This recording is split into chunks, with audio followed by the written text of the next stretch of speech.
mengampuni dosa, mendatangkan harta dari sisi yang tidak kita duga, dan merubah pribadi kita menjadi orang baik, serta mempengaruhi setiap ibadah kita berubah kualitasnya menjadi lebih baik. Nabi SAW pernah bersabda, siapa yang mampu berdoa dengan mengucapkan di setiap selesai salat, astaghfirullah alladzi la ilaha illa huwal hayyul qayyum wa atubu ilaih, saya mohon ampun kepada Allah, Allah satu-satunya Tuhan yang saya pertuhankan, yang selalu hidup, yang selalu menegakkan perhatian dan aturannya, saya bertobat kepada Allah atas segala dosa yang pernah saya kerjakan. Maka Nabi memberikan komentar, ghufira lahu, maka Allah berkenan mengampuni dosa-dosanya, wa in kana farran minaz zahfi, walaupun ia pernah melakukan satu dosa besar seperti melarikan diri dari medan juang. Hadirin, Al-Imam An-Nawawi rahimahullahu ta'ala memasukkan pula hadis ini, riwayat ini pada bagian zikir beliau, khususnya di pagi hari, kemudian menyambungkan satu riwayat yang menempatkan paginya khusus di hari Jumat, sehingga beliau memasukkan pada zikir pagi di hari Jumat, dan riwayatnya dengan mengatakan, man qala fi kulli sabihati al-jumu'ati, siapa yang membacakan hadis ini, doa ini, riwayat ini setiap pagi di hari Jumat, setiap Jumat, dengan kalimat yang sama, astaghfirullah alladzi la ilaha illa huwal hayyul qayyum wa atubu ilaihi thalathan, dibacakan selama 3 kali, dibacakan sebanyak 3 kali. Ghufira lahu, Allah berkenan mengampuni dosa-dosanya, wa in kana farran minaz zahfi, sekalipun ia pernah melakukan dosa besar, ia menghindar dari medan juang. Hadirin, ada analisis yang cukup menarik dari kalimat yang diungkapkan ini, singkat, padat, serius, hasilnya begitu besar.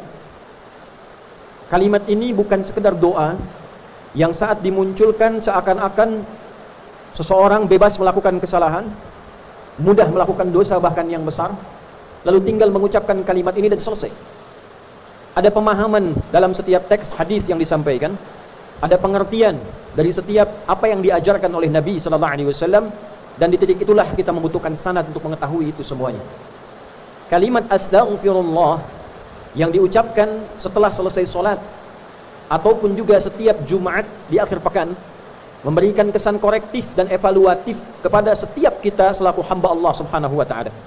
Koreksi dan evaluasi, mengoreksi hal-hal yang tidak tepat yang pernah kita kerjakan, mengevaluasi kinerja amal soleh kita yang mungkin belum banyak dikumpulkan, termasuk setelah menunaikan solat. Mengapa zikir pertama yang diungkapkan kalimat istighfar? Sebagian ulama mengatakan, boleh jadi seharusnya hamba yang solat itu menunaikan solat dalam keadaan khusyuk, dia abai dengan sifat khusyuk itu.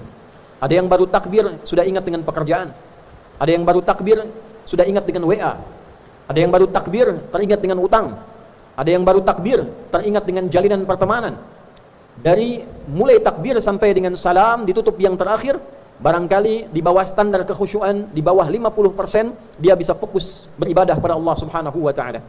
Untuk itulah selesai menunaikan salat, kalimat pertama yang kita ucapkan astaghfirullah, seakan memberikan pesan permohonan ampun kepada Allah karena tak mampu fokus sepenuhnya dalam salat, karena lemah untuk khusyuk sepenuhnya dalam salat. Yang dengan kalimat itulah Allah berkenan mengampuni dan menutupi kekurangan-kekurangan yang terjadi saat salat itu.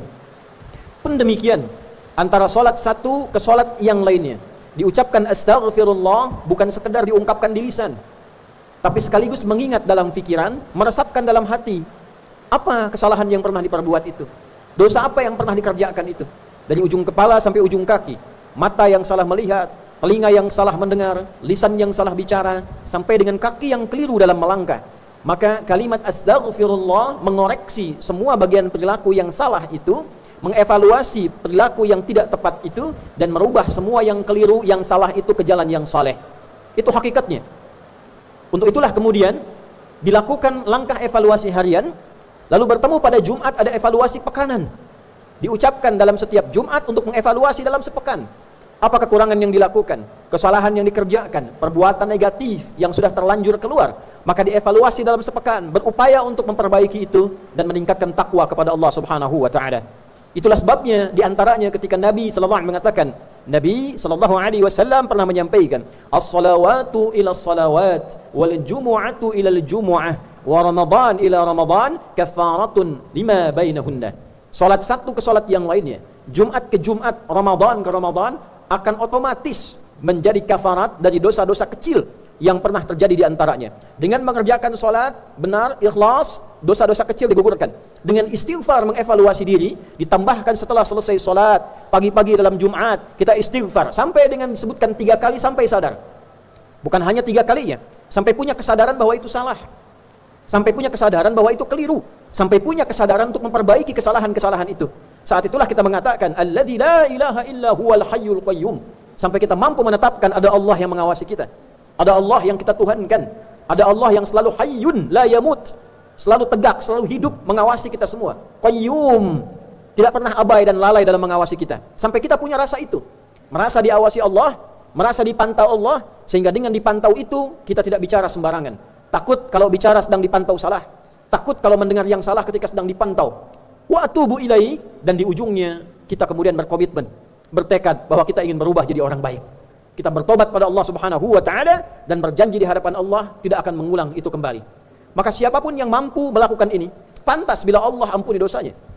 Karena dia mengevaluasi dirinya. Setiap hari 5 kali dia evaluasi minimal. Setiap pekan dia evaluasi.